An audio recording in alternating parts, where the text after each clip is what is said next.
शारदा योग। शारदा जैसे नाम से ही पता लग रहा है, इस योग का ये है कि ये बुद्धि विद्या सभी में निपुण बताता है व्यक्ति को। इसमें जब चंद्रमा से गुरु त्रिकोण में हो,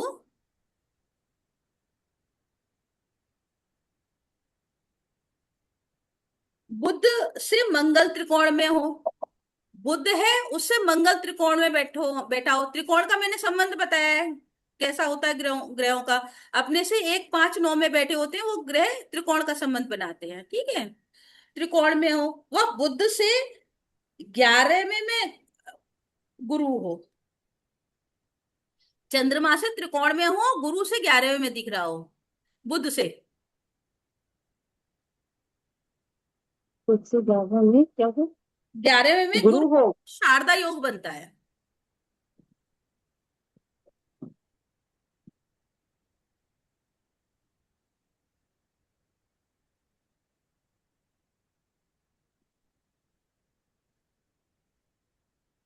ठीक है। एक पर्टिकुलर लगन है वृश्चिक लगन। वृश्चिक लगन में क्या है, जो वृश्चिक लगन में लिखिए, वृश्चिक लगन में दशमेश तो पंचम में हो। कौन सा क्या होगा दशमेश वृश्चिक लगन में?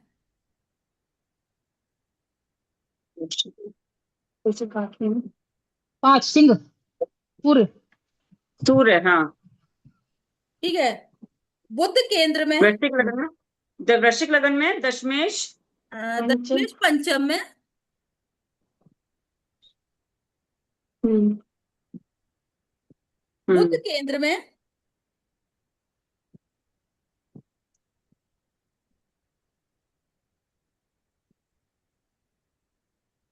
सूर्य द्वितीय में, सूर्य और द्वितीय। पंचमी से दृष्ट हो। सूर्य द्वितीय में पंचमी से दृष्ट हो। पंचमी कौन होगा वृश्चिक लगन में? रीता नहीं बोलेगी। सूर्य, गुरु। हाँ सूर्य गुरु। सूर्य होगा शायद पंचमेश। हाँ। वृश्चिक वृश्चिक लगन में। हाँ, गुरु ही होना, मीन राशि होगी ना। ठीक है। क्या तुम सूर्य द्वितीय में पंचमेश से ग्रस्त हो। हाँ, या युति संबंध में हो, या युति संबंध में हो तो शारदा योग बनता है।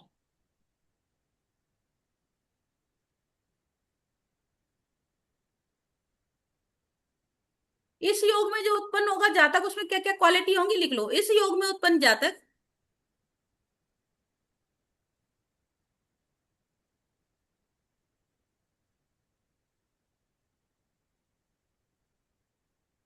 इस योग में उत्पन्न जातक तपस्वी,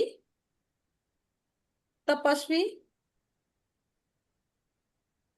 मंत्र व शास्त्र वेत्ता, मंत्र व शास्त्र वेत्ता, ज्योतिषी, पिता का भक्त,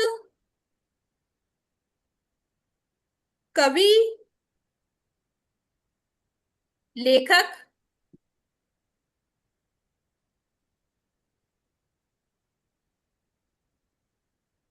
आध्यात्मिक गुरु, आध्यात्मिक गुरु, धर्म कर्म में रुचि रखने वाला,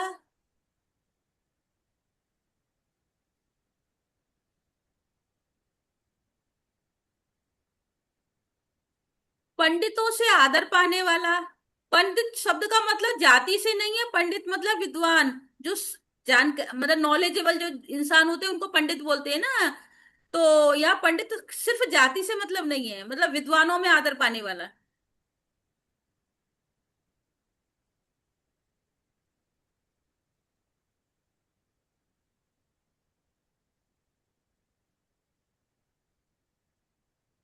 ठीक है ना, ये इसकी क्वालिटी होंगी।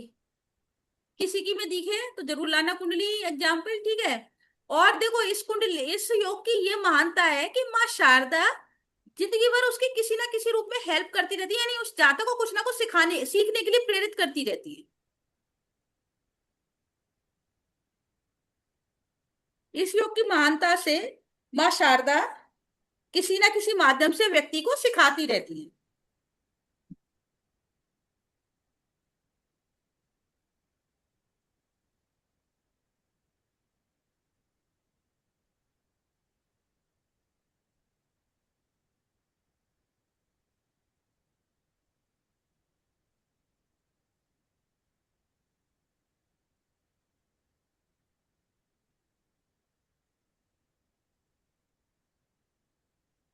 ठीक है, ये हो गया।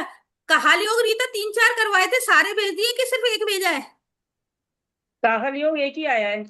ठीक है। दो और भेजोगे, दो। 2 पॉइंट।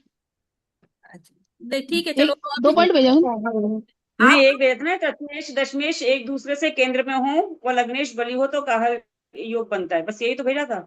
हाँ ठीक है, एक तो ये तृतीय दशमेश और एक नवमेश नहीं भेजा, नवमेश चतुर्दश ये भी भेजा, 2 पॉइंट भेजे थे। नहीं है जगह। नहीं, ये नहीं भेजा। नहीं, ये नहीं भेजा। चलो ठीक अच्छा। है, बता दे, वो भेज देगी अभी। ठीक है। अच्छा, आपको उपचय भाव मालूम है सबको? उपचय भाव कौन कौन से होते हैं? क्या? उपचय क्या भाव। चीज? उपचय उपचय भाव। उपचय भाव? हम्म। नहीं। रीता मालूम है? हाँ, 3 6 10 11। यस। 3 6 10 11 भाव है ना, उपचय भाव कहलाते हैं। अच्छा। ठीक है। उपचय भावों से मतलब होता है उत्तरोत्तर वृद्धि करना, समय के साथ साथ व्यक्ति वो करता है, वृद्धि करता है। ठीक है। अब जो मैं नेक्स्ट योग लिखवा रही हूँ उसमें इसका नाम है, इसलिए मैंने पहले पूछ लिया। लिखो बसुमती योग। एक मिनट, 3 6 10 दस 11। ओके। पराक्रम और कर्म से जुड़े उत्तर हुए भाव है जो वो है इसमें। क्या? क्या बोला? बसुमती योग, बसुमती।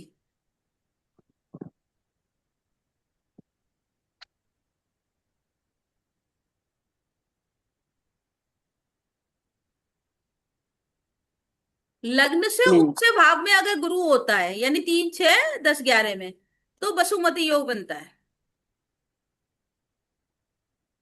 लग्न से उच्च भाव में।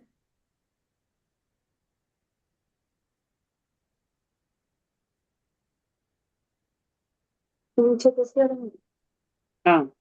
ब्रैकेट में 3 6 10 11 लिख लेना उच्च भाव में, और ब्रैकेट में वही कहीं तो कई बार रिपीट हो जाती चीज, तो फिर याद हो जाती है। हाँ, मुझे होता है। तो बसुमती योग बनता है। इस योग के हम्म, होने से जातक, इस योग के होने से व्यक्ति, जातक, जो भी लिखो, आध्यात्मिक होगा, कम आयु में कमाने वाला होगा, जल्दी वो करने लग जाएगा।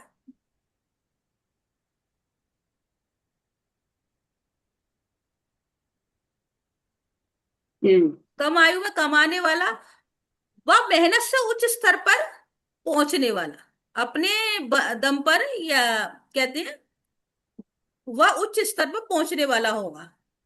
किसी की कुंडली याद आ रही है जिसके में 3 6 10 11 में गुरु बैठा हो? 3 6 10 और 11। मेहनत से मेहनत से अपने दम पर, मेहनत से अपने दम पर उच्च स्तर पर पहुंचने वाला होगा। मेहनत से उच्च स्तर पर पहुंचने वाला होगा। हाँ, कमाने वाला वो उच्च स्तर पर पहुंचने वाला भी लिख लोगे तो वो अपनी तरफ से व्याख्या हो जाती है, कैसे भी ठीक है। तीसरे में। हम्म, क्या? वैसे तीसरे में बैठी है, अक्षु का बैठा है। हाँ, अक्षु का है वैसे तीसरे में। तीसरा ना मरण स्थान है गुरु का, जो मरण। लग्न से अच्छा। मतलब, लग्न। लगने से मतलब लग्न, लगने से ही, या लग्नेश जहाँ बैठा होगा वहां से? लगन लगन लगन लगन है, लग्नेश लगन। लगन से। ठीक है। लेकिन ठीक है, बकरी ठीक है, है, ठीक। बकरी है बैठा, बकरी है बैठा, थर्ड में। हाँ, तो सेकंड का फल दे रहा होगा। 7 डिग्री का। ठीक है, पीछे की तरफ जा रहा है मतलब, ये है भक्ति के लिए। 10 में विधि का बैठा है, लगने से 10 में गुरु। लगन से दसम में, हाँ दसम में बैठा है ना उसका 10th हाउस में। हाँ, तो ये धीरे हाँ। धीरे तो करेगी, धीरे धीरे अपना देखना, मेहनत करेगी और वो कहीं ना कहीं मतलब अपने वो उसको पालेगी। ठीक है। सही है। अस्त मतलब वो बाकी चीजें 4 ग्रह हैं उसके, 4 या 5 ग्रह ना।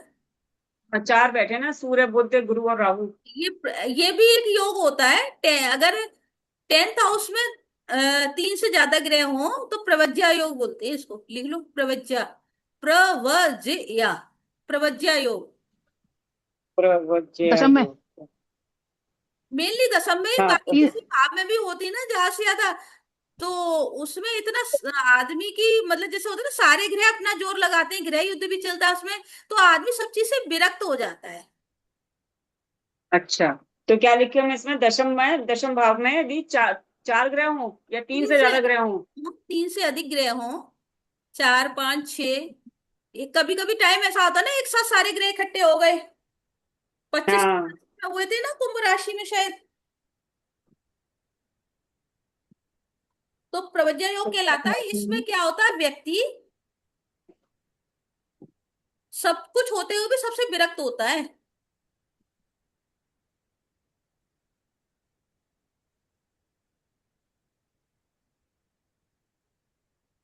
मान सम्मान धन वैभव सब कमाएगा, लेकिन सबसे फिर भी उसको ऐसा नहीं होगा कि ये मेरा, मतलब कहीं निर्लिप्त ना कहीं भाव से, किसी की भावना होगी।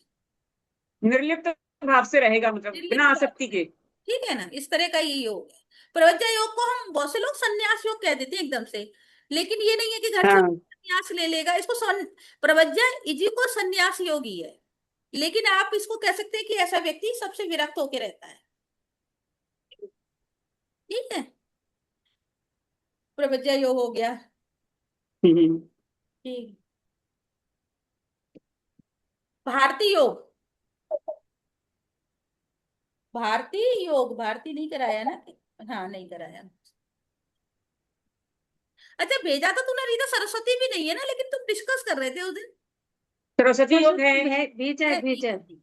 भारती तो नहीं भेजा ना? नहीं नहीं। ये भी देखो, माँ भारती के नाम पर है इस योग का नाम। माँ भारती मतलब शारदा का ही रूप है। हम्म। सरस्वती, माँ भारती, शारदा तीनों एक ही है। ठीक है।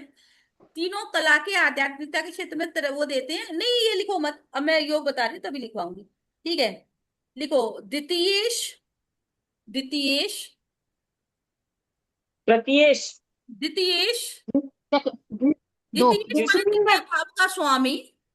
द्वितीय भाव का स्वामी। द्वितीय भाव का स्वामी। हाँ, द्वितीयेश को हम द्वितीय भाव का स्वामी को तो द्वितीयेश बोलेंगे। हाँ, लेंगे शब्द। हाँ, तो दूसरे भाव का ना। हाँ, दूसरे भाव का। हाँ धीरे धीरे इस लैंग्वेज से भी वाकिफ हो जाओ ना। हाँ द्वितीयेश, पंचमेश यानी पंचम का स्वामी, पंचम का ईश हाँ है ना, हाँ पंचमेश। हाँ। या एकादशेश, या एकादशेष। हम्म। नवमांश में, नवमांश में, नवांश में या नवमांश में, दोनों ही इसको नाम है। नवांश में जिस राशि में स्थित है, जिस राशि में स्थित है, उस राशि का स्वामी, द्वितीय भाव का स्वामी, पंचम भाव का स्वामी या नवम भाव का स्वामी। ठीक है। नहीं, नवम का नहीं, एकादश भाव का, 11वें भाव का। सॉरी सॉरी, मैं उधर देख नहीं रही थी। मैं बस अपने से बोल रही थी। ठीक है। एकादश है ना, इनमें से किसी भाव का भी स्वामी, जो जो नवम में, नवमांश में जिस राशि में बैठे हैं, उसका स्वामी। हाँ ठीक है, यहां तक हो गया। उसका स्वामी। हाँ लगन में, फिर लगन कुंडली में आ जाओ वापस, है ना। लगन में, हाँ।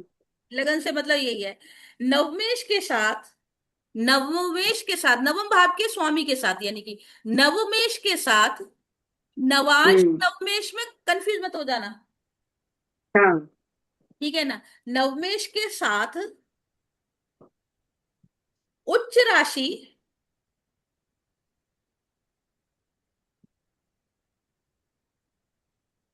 या मूत्र कोण राशि, उच्च राशि या मूत्र कोण राशि का होकर बैठा हो,